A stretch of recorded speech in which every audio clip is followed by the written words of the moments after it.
Kan dalam film saya nonton, saya masih kecil dulu, Sunan Kalijaga bagaimana jadi wali, dia pergi ke pinggir kali, kemudian dia bertapa kan? Bertapa sampai badannya penuh dengan lumut, dia tidak sholat, tidak makan, kemudian dia tiba-tiba jadi apa? Wali.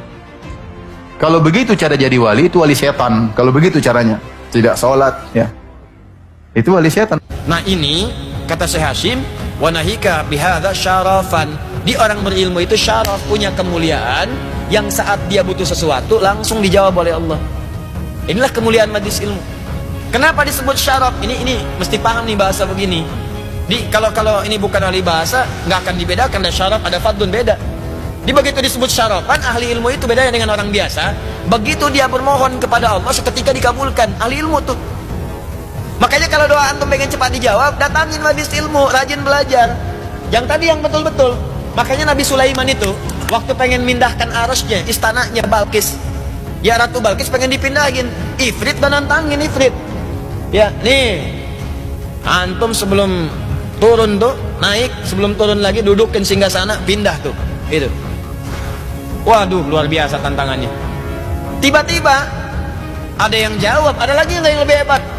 Tiba-tiba disebutkan oleh Quran, satu orang dari kalangan ahlul ilmi. Ahlul ilmi, bukan jin, bukan malaikat, bukan macam-macam. Insya Allah sebelum kedip dah ada tuh. Ifrit aja sebelum duduk bangkit baru ada. Itu kan cepet banget tuh mindahin sesuatu. Bisa nggak mindahin Kubah Al-Azhar? Ya, misal ke galaksi. Oh bisa, Ustaz tinggal bangun aja, begitu bangun pindah Kubah. Masya Allah. Udah nantangin Ifrit tuh, tiba-tiba ada jawaban dari ahlul ilmu. Dengan izin Allah, kata ahlul ilmi, dengan izin Allah sebelum kedip dah pindah. Bengong Ifrit, bengong. Oh, belum kedip dah pindah tuh. Saya aja sebelum bangkit, dia sebelum kedip, gitu kan? Itu luar biasa tuh. Apa yang terjadi sesungguhnya? Doanya. Ternyata apa yang terlintas di hati orang berilmu itu, orang ilmunya benar, yang ilmunya benar, kalau udah terlintas di hati jadi doa. Sebelum diucapkan. Begitu terlintas langsung pindah, betul pindah. Tuh. Syaraf namanya tuh. Jadi kalau pengen cepat dikabulkan, makanya sering orang datang ke ulama minta doa. Begitu ada seorang alim besar tuh di Bosnia dulu. Daerah-daerah Balkan lah pokoknya itu. Wah, itu jangan main-main lah kalau sama ulama-ulama yang tawadhu, yang sudahlah udah levelnya itu sudah tinggi, sudah baik gitu kan, yang ikhlas, yang macam-macam.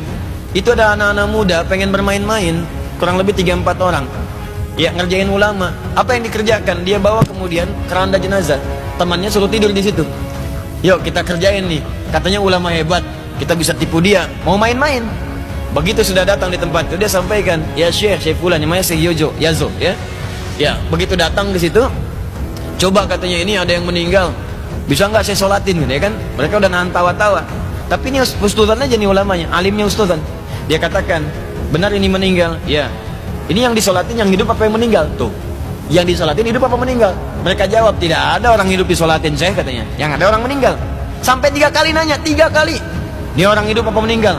Orang meninggal katanya.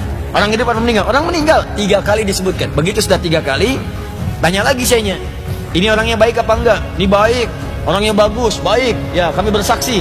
Makanya kalau ada yang meninggal suka ada yang nanya, ya, ada khair, itu sunnah Nabi juga. Awas, bukan sembarangan, bidah itu bidah. Bidah dari mana? Bukan, zaman Nabi ada. Nabi itu kalau mau nyolatin jenazah nanya dulu, ini orang baik enggak? Nabi orang baik enggak nih? Gini, baik, sholatin oleh Nabi.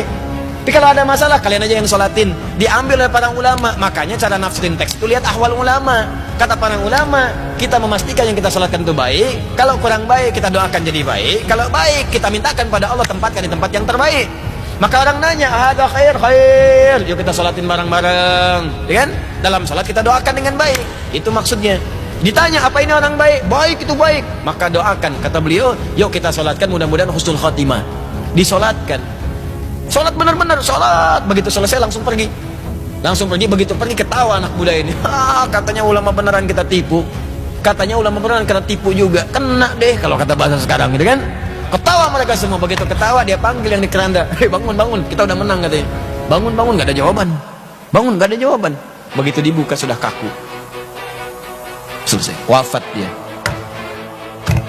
Oke, jangan main-main sama orang-orang seperti ini. Makanya sering ada kalimat daging ulama itu beracun. Hati-hati tuh, sekarang saya ingatkan ya kalimat ini, karena sering ada orang bermain dengan ulama tuh, ngedit fotonya, dibuat begini, buat begitu, keluar aja kalimat tuh, udah tuh, ya, udah paling ringan meninggal mengenaskan, paling ringan tuh. paling ringan. Karena ulama itu pewaris Nabi. Kalau antum nyakiti ulama, nyakitin Nabi. Itu hadisnya ada. Wa innal ulama warathatul anbiya di Ibnu Majah, nomor hadis 233. Wa innal ulama warathatul anbiya. Para ulama itu pewaris Nabi. Antum punya warisan, warisan antum diambil orang, marah antum kan? Antum punya warisan tanah antum, warisan bapak diambil orang, antum marah. Ya warisan Nabi diambil antum, dicela antum, ya Nabi marah lah.